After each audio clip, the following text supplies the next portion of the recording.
This man literally said fuck it before kissing her for the first time.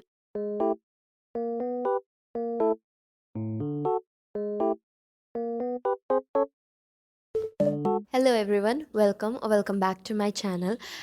Today we are going to talk about a book that I found on Pinterest, and the only reason I picked up this book was because of its beautiful cover, and I do not regret it at all. Like, picking this book up was one of the best decisions I have made this year, and I am so happy that I picked it up. The book we are talking about today is this one, Picking Daisies on Sundays, and it's a romantic comedy where the our female lead is hopelessly romantic, and she agrees to get into a fake dating relationship with her childhood best friend, who happens to be her first love. So the story revolves around this girl named Daniela Daisy Mari, and she is a very hopelessly romantic girl. She's 22 years old, a college undergrad, and she's studying fashion, and she is this sunshine girly, and she's so hopelessly romantic. I think I've said that 3 times now, but again, she's very hopelessly romantic, and uh, she she's the kind of girl who wants love, and that's all she's ever hoped for. And she realizes, when she's in her high school, she realizes that she is absolutely in love with her best friend, childhood best friend, and she tries to confess to him, but she finds out that he does not feel the same about her. And because of that, she's very heartbroken, and she decides that she's going to distance herself from him because she cannot bear the sight of him loving everyone while her heart is just exploding with the love for him. So she distances herself, and 4 years later she meets him in a bar very unexpectedly, and they try to catch up, and suddenly our male lead, Levi, and her best friend asks her to be his fake girlfriend for his sister's wedding. And she wants to say no because she knows nothing good is going to come out of it, but she feels like she meets him again, she feels like she made such a big mistake by distancing herself and by isolating herself, and she just wants to connect to him. And when she met him again, she realized what she had missed on, and how good their relationship were, how good their friendship were, and how nice Levi was, and how good he understood her and everything. And she just can't say no to him. Okay, my girl is so in love with that man that even after 4 years, she is still so attached to him. And attached, I'm not saying in the toxic way, attached to him in the sense that she still loves him so much that even after knowing that he will never reciprocate her feelings, she still says yes to be his fake girlfriend, even even though she knows that it is going to ruin her completely. So that's that. The story progresses, and we see them getting connected, going back and forth. And Daniela, we will call her Danny because that's what everyone called her in the book. So we see Danny trying to protect her heart with everything she can, and still falling for Levi every single time he is around her. And okay, this book is just so freaking cute. I know you can see the cover. The cover is absolutely beautiful, but the book in itself is so cute that I can't recommend it enough to you guys. Before we start, we need to talk about the dedication of this book, okay? Oh my god, when I read the dedication of this book, I was like, this dedication alone is enough reason for me to read this book, and I'm trying to convince you to read this book by this dedication, okay? So, the dedication is for hopeless and hopeful romantics who don't know they are noticed in a crowded room. As someone who does not feel seen, I feel like I'm always the side character in everybody's story. I don't even feel like main character in my own story. This dedication was so like gutting to me. I was like, oh my gosh, this, I feel so seen. I feel like someone finally shook me and said that no, people see you as well. You need to read this book, bestie. You need to read this book. Okay, so a little story time. Why I am absolutely in love with this book is because I related to it on a very personal level. So, a little story time. Okay, what happened is I met my childhood crush back in. I met my childhood crush last month after almost 10 years.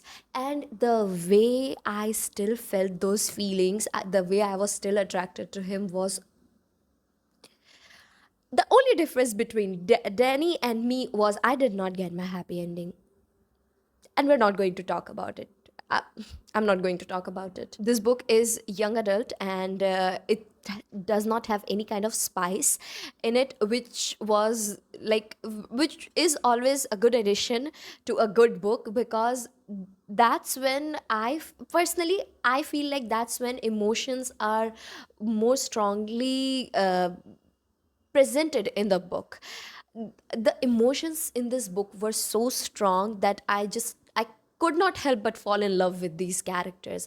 Okay, I need to tell you the songs I related to this book, and there were two songs, okay, both by Taylor Swift. First one was Alchemy and the second one was Dress. And oh my god, these songs connect perfectly with this book. I don't know if this book has a playlist or not. I don't remember if it has a playlist or not. But the first chapter of the book, there was lyrics of lover on like on the title area of the first chapter.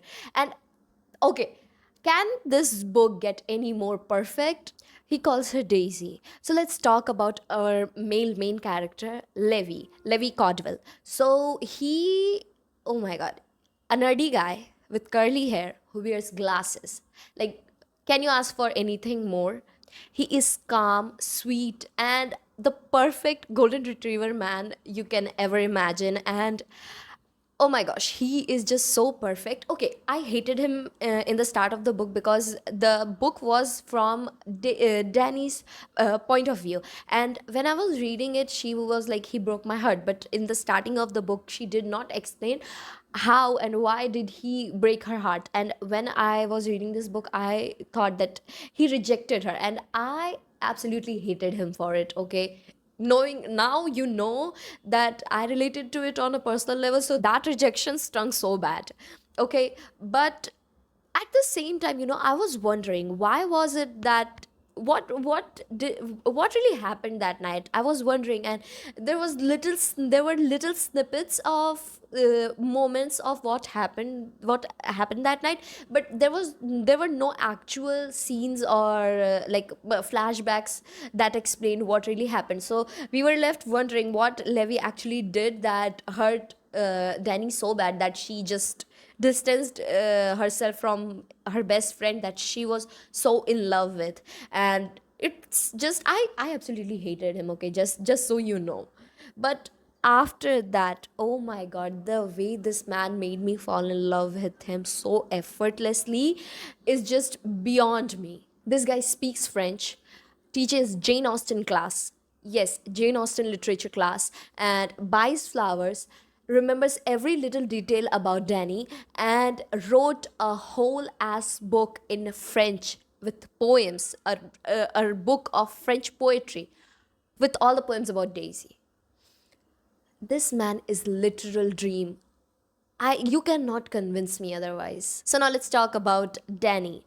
Daisy, being hopelessly romantic, rom-com fan, people pleaser, and fashion student, how could I not love her? I understood a lot of her struggles, and it just made me feel so really, I felt she felt so relatable, because she, especially how whenever she failed to accept herself and love herself, I saw myself in her. I know a lot of people found it obnoxious when she was being insecure about herself. And maybe it was, mentioned a lot of time, but I don't think it was mentioned a lot of time, because I personally, whenever I'm like, if I look at my day, I can like count 10 instances where I am judging myself, and I myself am commenting on my physical appearance because of how insecure I am of myself, of my appearance and of my body. And she just felt so relatable to me, and she was just so lovely. She's so sweet, and she is so selfless at times that it's just so beautiful to see. The way this book had childhood best friends to lovers and fake dating and, second chance romance all in one was just okay. When you look at these tropes alone, I think they get a little boring, because it's, the book gets very predictable. But I think like combining tropes like these is always a very good idea, because you always get something new out of it. And this book was done so perfectly, and the tropes were executed so beautifully, that you just can't help but fall in love with this book and just keep on reading and reading and reading, and you will not be able to stop. One thing about Levi, that this man was so perfect, because he made Danny felt seen. He made Daisy felt he made Daisy feel seen, and he made Daisy feel heard. And it was like he made Daisy feel belonged, and that thing alone was like such a feeling of home to me. This is the kind of feeling I crave in my real life, and reading it in a book, I just was so emotionally connected to this book. This book perfectly captured the trope where, they say that one character thinks that they are hard to love, but then their partner loves them like it's breathing. And this book captured this trope so beautifully, and I cannot stress this enough. This man literally said, but he did say, like, his emotions were like that, like, screw it. And then he kissed her for the first time. And the one of the really really interesting things about this book was that the whole book was in Danny's POV. But after the book ended, after epilogue, there was one chapter, a previous chapter, I will tell you, chapter number 23. And that chapter was written again from his POV after the book ended. And oh my god, I felt like a kid that got her favorite chocolate. I am not kidding you, I was so happy, and it felt like such a reward that, oh gosh, it was just so beautiful. This is one of the cutest romance books I've ever read, and I am pretty sure I'll be thinking about it every day, because I have nothing bad to say about this book. It's just so perfect to me that I don't think I can say anything bad about it, or I can hear any bad thing about this book. I was up after 3 a.m. reading this book. I finished this book after 3 a.m. and I was crying hysterically after I finished this book, because I felt so empty on the inside. When I finished the book, when I closed it, I looked around and I was like, what do I do with my life now? It like I was crying because, okay, I'll be honest, I was crying because I realized that I might not find this kind of love in my life. And I was crying because I I know I'm not going to find Levi Caldwell. Okay, it hurts that he is fictional. It the only thing I have to say about this book, that this book is one of the best romance books I've ever read, and it's just so beautiful, and you need to read it if you haven't. And it is criminally underhyped. Okay, this needs to blow up, this book needs to blow up, and everybody needs to read it, because that's how good this book is. That was it for this video, guys. Thank you so much for watching. If you watched till the end, I'm so grateful that you chose my video and watched it till the end. If you enjoyed this video, please give it a thumbs up and subscribe for more bookish content. And let me know what if you have read this book, and after watching this video, would you like to read it? And I'll see you in the next one. Bye.